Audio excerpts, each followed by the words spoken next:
Welcome to Vinayaka academy, an academy of Sarvesh Gupta, आपका अपना कानपुर वाला चैनल। क्योंकि इसको पढ़ लाला लाइफ झिंगा लाला, इट मीन्स लाइफ मीन्स बोले तो बोर्ड झिंगा लाला, है ना। मजेदार है ना, कुछ यूनिक कुछ बेहतरीन आपके लिए लेकर आए हैं, मजेदार। ठीक है, तो हमारा बहुत सारी चीजें क्या हो गई हैं, कंप्लीट हो गई हैं। जैसे कि अगर हम बात करें तो हिस्ट्री का चैप्टर नंबर 1, हिस्ट्री का चैप्टर नंबर 2 जिसका नाम है नेशनलिज्म इन इंडिया। इसके बाद हम तीसरे की बात करते हैं, तो हिस्ट्री में नहीं बात करेंगे। इसके बाद हमने तीसरे की जो बात की थी, हिस्ट्री के मैप पर की बात की थी, और एक मैप पर का आप एक बार देखिएगा जरूर, क्योंकि जितना भी मैप आ सकता है हिस्ट्री में वो सारा का सारा मैप उसमें क्या है, करवा दिया गया। 5 नंबर आपके पक्के। ठीक है, तभी हमने बनाया, बस वहीं से मिला है। क्या मिला है, इसको देख डाला तो बोर्ड झींगा लाला। ठीक है, लाइन कैसी लगी, मजेदार हो तो थंब मार देना। ठीक है, कमेंट में ऐसे और लाइक की बटन में ऐसे। ठीक है, करना मत भूलना। ठीक है, जैसे कहते हैं देखना मत भूलना, ध्यान से देखो इस वीडियो को। यही है वो वीडियो जिसमें क्या है, आपको 5 नंबर कंफर्म कर दिए जाते हैं, किसके, मैप वर्क के। तो इसलिए भैया कहीं ना जाइयो, कहां जाइयो, वीडियो में जाइयो, जाके देखियो, देखना जरूर। मजेदार ना हुई होई तो पैसा वापस। तो आज हम लोग बात करते हैं एक नए चैप्टर की ओर, जो कि कहां पर है, आपको मिलेगा ज्योग्राफी में। जहां कहां पर मिलेगा, ज्योग्राफी में। ज्योग्राफी का पहला चैप्टर जहां से क्वेश्चन बनते हैं, जिसका नाम है resources and development. Resources and development, resources and development, resources and development. तो ये जो है ना चैप्टर, इस चैप्टर के बारे में हमें आज जानना है, बात करनी है। ठीक है, तो चैप्टर के बारे में अगर हम जाने तो सबसे पहले चीज, चैप्टर का नेम आपको पता होना चाहिए। चैप्टर का नेम जैसा लिखा हुआ है, रिसोर्सेज एंड डेवलपमेंट। क्या लिखा हुआ है, रिसोर्सेज एंड डेवलपमेंट। किस तरीके से रिसोर्सेज क्या होते हैं और इन रिसोर्सेज के बेसिस पर किस तरीके का क्या है, डेवलपमेंट। मतलब किसी भी कंट्री के डेवलपमेंट में रिसोर्स का क्या रोल है। ठीक है, तो इन सब, ये चैप्टर का नेम है और ये चैप्टर की थीम है, और इसी चीजों के बारे में हमें पढ़ना। तो सबसे पहले अगर हम जाने तो क्या है कि रिसोर्स की डेफिनेशन आपको पता होना चाहिए कि भैया रिसोर्सेज क्या होता है, भैया रिसोर्सेज क्या होता है। तो रिसोर्सेज की बात करें तो रिसोर्सेज एक मटेरियल होता है, या अगर हम कहें तो हमारे आसपास या हम खुद जितनी भी चीजें हैं वो सब कुछ क्या है, आपके रिसोर्सेज है। तो इट मीन्स आप कह सकते हो ऑल द थिंग्स। क्या कह सकते हो, all the things. All the things, वो सारी की सारी चीजें। कौन सी सारी की सारी चीजें, which we can utilize, which we can utilize, जिसको हम यूटिलाइज कर सकते हैं। वो सारी की सारी चीजें जिसको हम यूटिलाइज कर सकते हैं, उन्हें हम क्या कहते हैं, रिसोर्सेस। जब हम यहां पर पढ़ते हैं ना ज्योग्राफी में, तो कुछ वर्ड्स और जोड़ देते हैं। जरूरी थोड़ी ना सारी की सारी चीजें जिन्हें हम यूटिलाइज करते हैं, यूटिलाइज कर सकते हैं। तो यूटिलाइज तो हर एक चीज, ऐसी कोई चीज ही नहीं जिसको यूटिलाइज नहीं कर सकते। लेकिन यहां पर रिसोर्सेज के क्या है, यहां पर कुछ चीजें और एड ऑन कर देते हैं। ठीक है, all the things which we can utilize and it is, और ये होनी चाहिए, या इट शुड, या इट इज, क्या होनी चाहिए, क्या होनी चाहिए, टेक्नोलॉजिकली, टेक्नोलॉजिकली क्या, एक्सेसिबल, एक्सेसिबल, टेक्नोलॉजिकली एक्सेसिबल होना चाहिए। ठीक है, एक्सेसिबल होना चाहिए, टेक्नोलॉजिकली एक्सेसिबल होना चाहिए, मतलब वहां पर टेक्नोलॉजी का यूज सही तरीके से हो जाना चाहिए। अच्छा, इसके अलावा इकोनॉमिकली इकोनॉमिकली क्या होना चाहिए? Feasible, economically feasible and and and and culturally acceptable, culturally acceptable, ठीक है, कल्चरली एक्सेप्टेबल होना चाहिए। तो वो सारी की सारी चीजें जिनको हम यूटिलाइज कर सकते हैं, लेकिन वो कैसी हो? टेक्नोलॉजिकली एक्सेसिबल हो, इकोनॉमिकली फिजिबल हो और कल्चरली एक्सेप्टेबल हो। कल्चर मतलब हमारे सोसाइटी के थ्रू उसको एक्सेप्ट किया जाता हो और साथ ही साथ टेक्नोलॉजिकली एक्सेसिबल हो, वहां पर टेक्नोलॉजी का यूज करके हम उसको, अनलेस बहुत सारी चीजें हमारे क्या है, अर्थ में ऐसी चीजें हैं जिनको हम देख तो सकते हैं, हमें पता है इससे क्या मिलता है, लेकिन हमारे पास ऐसी कोई टेक्नोलॉजी नहीं है जिससे हम इसको यूटिलाइज कर सके। इसलिए क्या कहते हैं हम इसको? टेक्नोलॉजिकली एक्सेसिबल होनी चाहिए, इकोनॉमिकली फिजिबल, भैया पता चले कि हमको उसको क्या यूटिलाइज निकालने में ही क्या है ज्यादा पैसा लग जाए और उससे जो हमारी क्या है इनकम है या हमारे क्या है जो भी रिजल्ट है वो क्या होना चाहिए, उतना ज्यादा ना मिले, तो उससे क्या होगा? कोई फायदा ही नहीं रहेगा। एक सेकंड, ठीक है, उससे कोई इतना ज्यादा फायदा ही क्या होगा? इसलिए क्या होना चाहिए? इकोनॉमिकली फिजिबल होना चाहिए। कल्चरली, कल्चर में इट मींस हमारे कल्चर में उसको एक्सेप्ट भी किया जाना चाहिए। इसलिए क्या डेफिनेशन बन जाती है रिसोर्सेज की? All the things that we can utilize and it is technologically accessible, economically feasible and culturally acceptable. इसे ही क्या कहते हैं हम? रिसोर्सेज कहते हैं। इसे ही हम क्या कहते हैं? रिसोर्सेज कहते हैं। रिसोर्सेज को अगर हम क्लासिफाई करें तो रिसोर्सेज के क्लासिफाई करने पर 3 टाइप्स के होते हैं। एक होता है क्या? Natural resources. एक क्या होता है? Natural resources. दूसरा क्या होता है? Man made resources. और एक होता है ह्यूमन रिसोर्सेज। ह्यूमन खुद एक रिसोर्सेज है। ह्यूमन से ही तो कई सारी चीजें हम लोग क्या करते हैं? यूटिलाइज करते हैं कि नहीं करते? कई सारी चीजें हम क्या है ह्यूमन के थ्रू ही तो क्या करते हैं? गेन करते हैं। अगर जहां पर भी ह्यूमन माइंड या ह्यूमन का यूज ना किया जाए तो वो चीजें हम यूटिलाइज ही नहीं कर सकते। करता तो यूटिलाइज ही है ना ह्यूमन के थ्रू ही तो कोई चीज क्या होती है? निकाली जाती है। तो कहीं ना कहीं तो क्या वो भी तो हम यूटिलाइज ही कर रहे हैं ना, तो क्या हो जाएगी?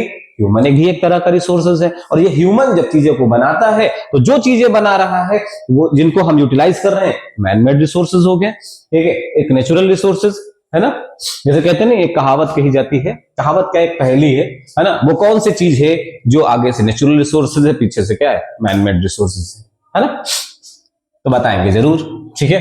तो natural resources, man made resources and human resources, ये 3 तरह के रिसोर्सेज होते हैं। There are 3 types of resources. The first one is natural resources and the second one is man made and the third one is human resources.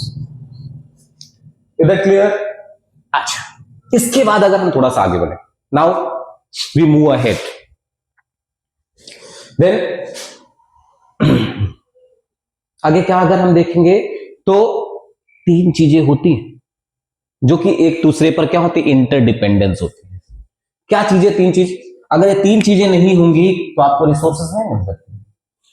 What are the 3 things? The first one is human, ठीक है। The second one is technology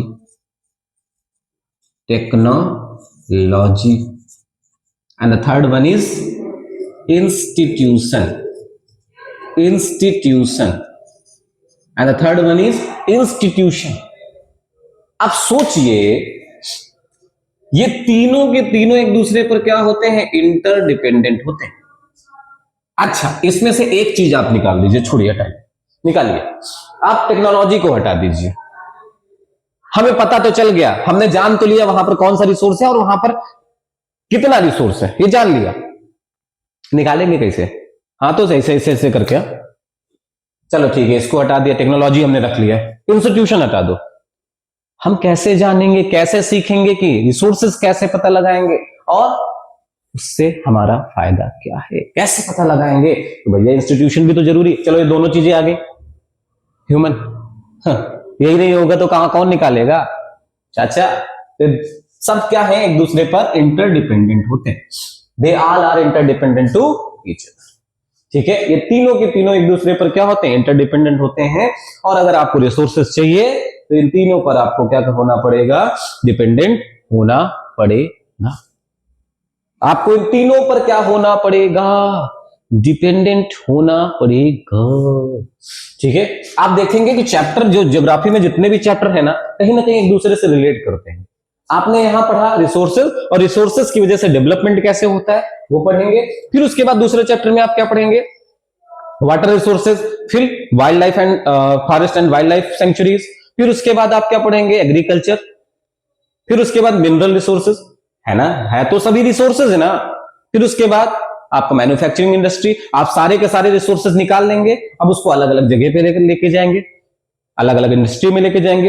agro based industry, mineral based industry ले गए। अब वो industry को बनाया, अब industry में क्या है, प्रोडक्ट को ले बनाया, अब प्रोडक्ट को बनाकर उसको क्या तक, मार्केट तक पहुंचाना है। तो आपको क्या चाहिए, ट्रांसपोर्टेशन चाहिए, कम्युनिकेशन चाहिए। अगर यही दोनों नहीं होंगे तो क्या होगा, इनकम जनरेट हो पाएगी क्या, नहीं हो पाएगी।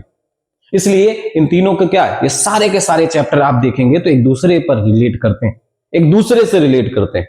इसलिए हर एक चैप्टर का उसके पीछे वाले चैप्टर से कुछ ना कुछ क्या है, रिलेशन है। तो इस चीज को विशेष ध्यान रखिएगा और इसलिए चैप्टर को ध्यान से सुनिएगा, समझिएगा। ठीक है, और एक चीज नहीं करते हो क्या, शेयर भी नहीं करते हो और लाइक भी नहीं करते हो और कमेंट भी नहीं करते हो। ठीक है, ये कहीं ना कहीं क्या है, गलत बात है। चलो आगे बढ़ते हैं, तो टाइप्स ऑफ रिसोर्सेज के बारे में जानते हैं। अब टाइप्स ऑफ रिसोर्सेज जो है ना वो अलग अलग बेसिस पर हम लोग क्लासिफाई करते हैं।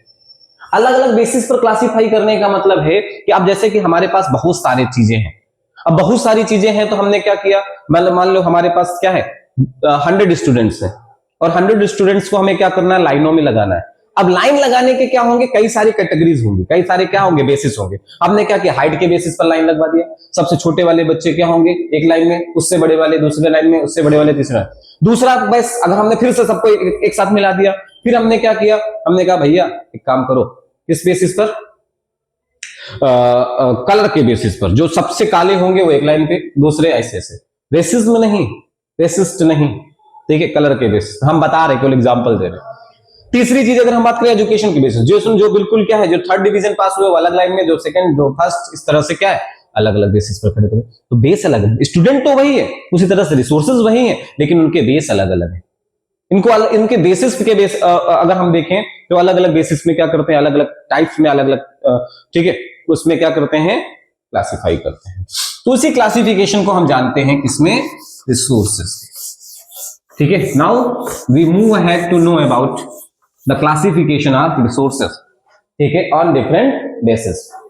ठीक है, द फर्स्ट बेसिस अगर हम देखते हैं तो रिसोर्सेज का क्या है, क्लासिफिकेशन है डिफरेंट बेसिस में। तो सबसे पहला अगर हम बेस अगर हम देखें यहां पर, तो सबसे पहला बेस है ओरिजिन के बेसिस पर।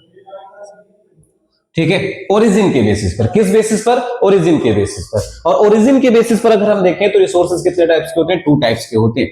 The first one is biotic and the second one is abiotic. Is that clear? The first one is biotic and the second one is abiotic. Biotic की अगर हम बात करें तो बायोटिक क्या होते हैं कि जो लिविंग कंपोनेंट्स जैसे कि प्लांट्स, ह्यूमन, ये सब क्या होते हैं, बायोटिक कंपोनेंट्स होते हैं। अबायोटिक की अगर हम बात करते हैं तो अबायोटिक क्या होते हैं, वो रिसोर्सेज जो क्या होते हैं जिनमें लाइफ नहीं होती, like water, soil, land forms, these are the examples of abiotic resources. फिर उसके बाद हम देखते हैं कि ये तो ओरिजिन के, फिर हमने सबको मिला दिया और सबको मिलाने के बाद फिर हमने क्या देखते हैं, क्या, एग्जॉस्टिबिलिटी के बेसिस पर, एग्जॉस्टिबिलिटी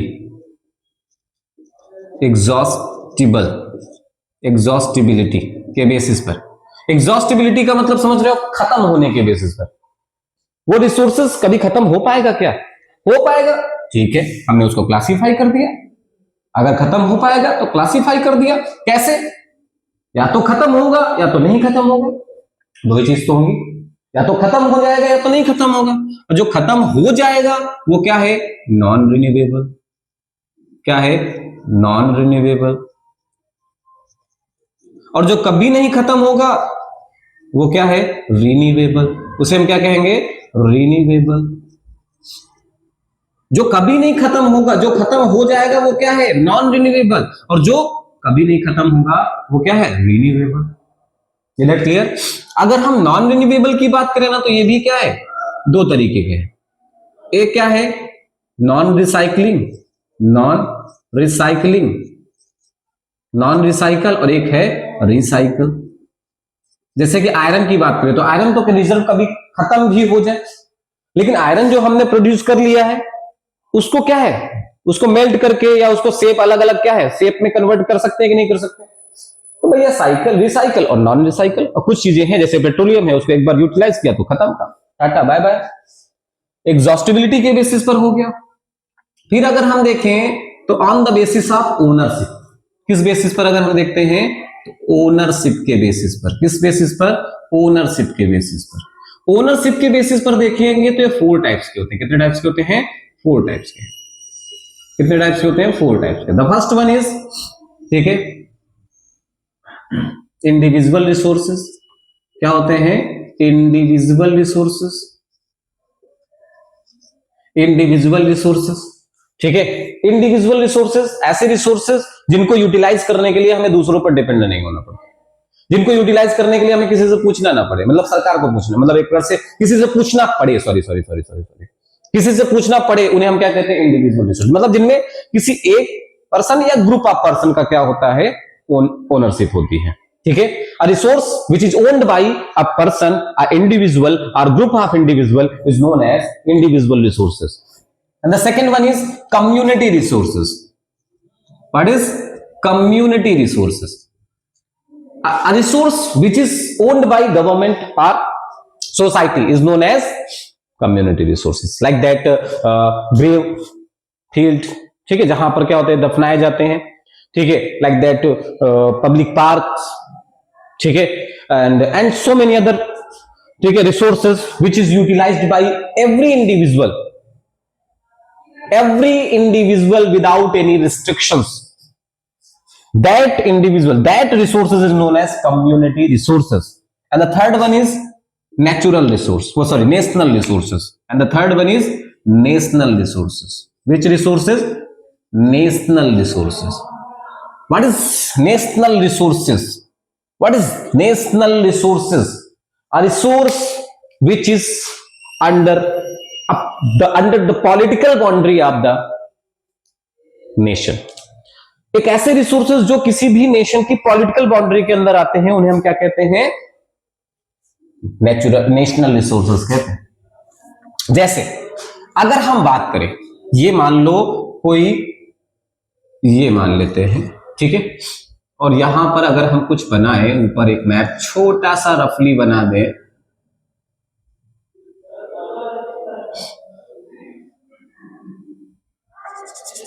छोटा सा ऐसे रफली एक मैप बना दें, क्या हो रहा है भैया,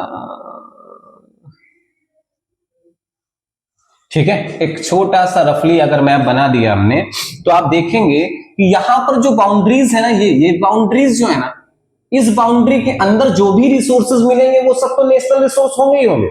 लेकिन अगर किसी कंट्री के पास कोई भी क्या है, सी या ओशियन का पार्ट है, तब वहां पर कंडीशन थोड़ी सी बदल जाती है।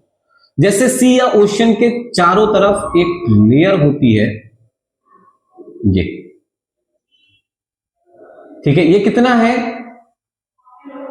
12 नॉटिकल माइल्स, ठीक है, 12 nautical miles. Is that clear? 12 nautical miles, क्योंकि वाटर में जो भी डिस्टेंस मेजर की जाती है वो किलोमीटर में नहीं की जाती, वो नॉटिकल माइल्स में की जाती है। तो 12 नॉटिकल माइल्स तक का जो भी रिसोर्सेज होते हैं ना, इन्हें हम क्या कहते हैं? इन्हें इंटरनल एक्सक्लूसिव, इंटरनल इंटेंसिव या इंटरनल इकोनॉमिक जोन कहा जाता है। क्या कहा जाता है? Internal economic zone. ठीक है, या अगर हम इनको के देखें तो एक और वर्ड दिया जाता है इंक्लूसिव इकोनॉमिक जोन। क्या? इंक्लूसिव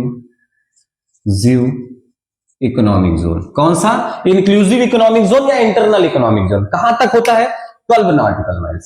और 1 नॉटिकल माइल्स अगर हम देखें तो 1 nautical miles is equal to 1.84 kilometre, ये होता है। आप कैलकुलेट कर लीजिए। ये तो इंक्लूसिव इकोनॉमिक जोन हो गया। इसके अलावा अगर हम देखें तो यहां तक के रिसोर्सेज को हम यूटिलाइज नहीं, और आगे तक के रिसोर्सेज के आगे एक बाउंड्री और बनाई जाती है। ये अगर हम देखें तो कंट्री की बाउंड्री से लगभग कितना होता है? 200 नॉटिकल माइल्स। और इसे क्या कहते हैं? हम इसे कहते हैं एक्सक्लूसिव इकोनॉमिक जोन बोलते हैं। बेटा क्या बोलते हैं? एक्सक्लूसिव, ठीक है, इकोनॉमिक जोन। कौन सा जोन है? Exclusive economic zone. ठीक है, एक है इंक्लूसिव इकोनॉमिक जोन और एक है exclusive economic zone. Inclusive economic zone 12 nautical miles, exclusive economic zone 200 nautical miles. ठीक है, तो ये आपका क्या होता है? नेशनल रिसोर्सेज समझ में आया, कंट्री की बाउंड्री के अंदर। और उसके बाद अगर सी या ओशन वाटर है तो उसमें 12 नॉटिकल माइल्स और 200 नॉटिकल माइल्स तक, इसमें टोटल 200 नॉटिकल माइल्स तक ही होता है। लेकिन अगर, ठीक है, मतलब अगर कह रहे हैं, ठीक है, अगर उसको भी क्या किया जाए, दो पार्ट में क्लासिफाई किया जाए तो 12 नॉटिकल माइल्स तक इंक्लूसिव होता है और 200 नॉटिकल माइल्स तक क्या होता है? एक्सक्लूसिव इकोनॉमिक जोन होता है। That clear? कौन सा? Exclusive economic zone. ये पेपर में भी, एमसीक्यू में भी आ सकता है, पूछा जाता है, कई बार पूछा गया है, इसलिए ध्यान दीजिएगा थोड़ा सा। इधर क्लियर? चलो आगे बढ़े, अगर कहां जाए? ठीक है, हाँ, ये हो गया, नेशनल हो गया। ठीक है, क्या हो गया? नेशनल हो गया। और ये जो है ना, ये जो सी या ओशन, ये सारी चीजें है ना, तो इसे हम क्या कहते हैं? सी लॉ कहते हैं। इसे क्या बोला जाता है? सी लॉ। बेटा सी लॉ समुद्र का नियम है। अब सीला की जवानी मत करने लगना, गाना मत गाने लगना, ठीक है, क्योंकि बहुत, ठीक है, खुरापाती लड़के हो। ठीक है, तो हम इसको क्या करते हैं? रफ करते हैं। सीला समझ में आई? ए बेटा सीला बुआ नहीं, ठीक है, कटरीना बुआ है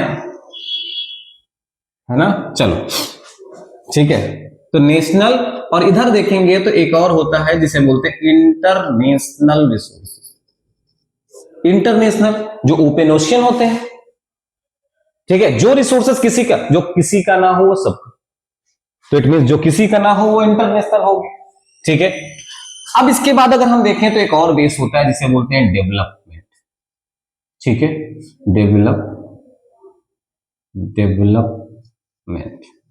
डेवलपमेंट के बेसिस पर अगर हम देखें तो रिसोर्सेज को भी, इनमें भी क्या 4 कैटेगरीज में डिवाइड किया गया। द फर्स्ट वन इज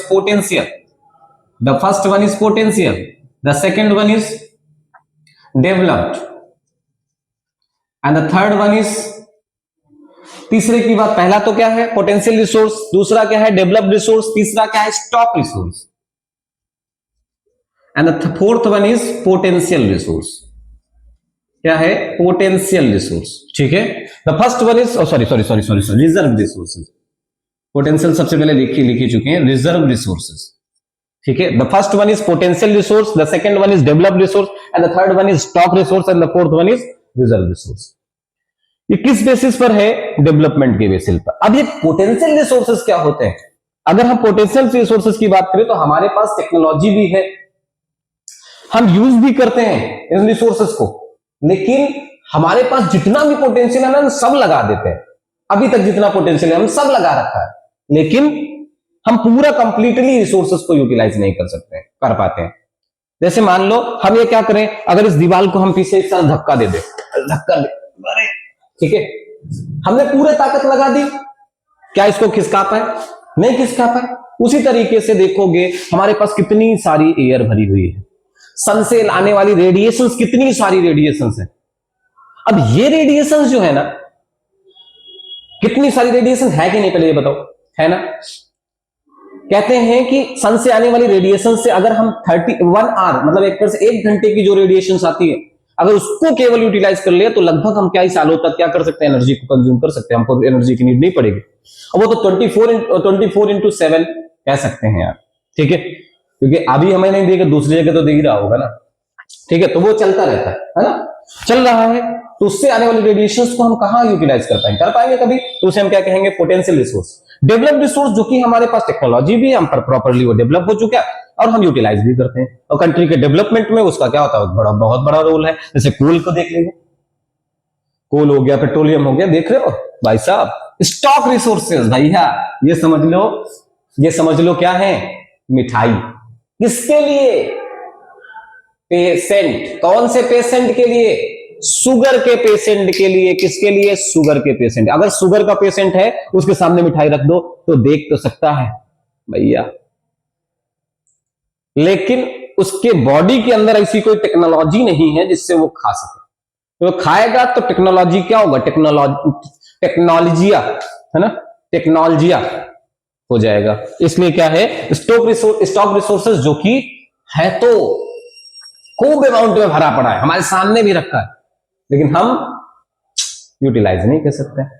जैसे अगर हम देखें तो हमारे पास हाइड्रोजन भरा पड़ा है, लेकिन हम जानते हैं, ये भी जानते हैं कि हाइड्रोजन क्या है, फ्यूल के रूप में भी क्या करते होता है, यूटिलाइज होता है, लेकिन हम यूटिलाइज नहीं कर पा रहे। Is that clear? इसके बाद अगर हम देखें तो रिजर्व रिसोर्सेज जो कि हम यूटिलाइज भी करते हैं, और हमने एक फ्यूचर यूज के लिए, ठीक है, अपने फ्यूचर के लिए भी, अपनी अगली जनरेशन के लिए भी, क्योंकि हमें मिला है, हमने अपनी पिछली जनरेशन से हमें मिला है, तो कहीं ना कहीं उन्होंने हमको दिया है, तो हमारा भी तो एक फर्ज बनता है कि हम आगे भी उसको बढ़ाएं। तो क्या है, उसे हम क्या कहेंगे, रिजर्व रिसोर्स कहेंगे। क्या कहेंगे, रिजर्व रिसोर्सेज कहते हैं। क्या कहते हैं, रिजर्व रिसोर्सेज कहते हैं। Is that clear?